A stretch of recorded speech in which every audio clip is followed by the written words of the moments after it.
So our first DLC offering is called First Strike. It releases February 1st. It has 5 new levels in it, 4 brand new multiplayer maps, as well as a zombie level called Ascension. Kowloon is inspired by the single-player campaign level that was also set in Kowloon City, China, but the actual design and the layout and the geometry in the map is built from the ground up for MP. Kowloon is the only map that has zip lines, which will allow players to quickly get from point A to point B. The trade-off to that is that you're completely exposed while you're on the zip line. You can't use your weapon. It's going to get you to your location much faster, but there's also the risk that you're going to get shot.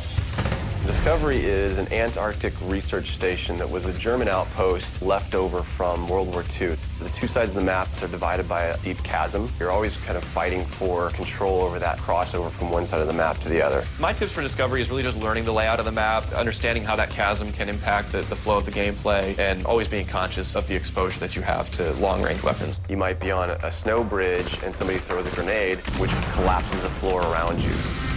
Our large map is Berlin Wall. This focuses on the checkpoint Charlie area of Berlin. It puts you fighting on the two different sides of the wall. So you've got East Berlin versus West Berlin kind of thing going. Berlin Wall has certain attributes about it that if you use it right, you're going to have the competitive edge over your opponents. It has a lot of very long view distances. It's a really great map for snipers. There's some good high points, some good elevation there. And one of the unique aspects about Berlin Wall is that there's the no man's land in the middle. You can take the risk of going through no man's land to get a faster route, but there's a good chance you're going to get mowed down by the auto turrets.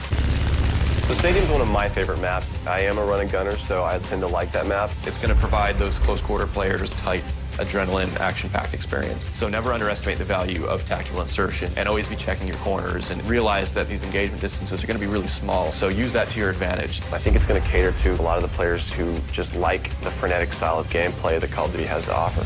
One of the big agendas with this map pack is we wanted to listen to the feedback that people have been giving about all the maps they've been playing with the release of the game. They want more verticality, more sniper opportunities. They really love the interactivity that we did. These are components that we wanted to bring back in a pretty big way in the first DLC offering. First Strike is going to be available February 1st for 1,200 Microsoft points, and it'll be available on Xbox 360 first.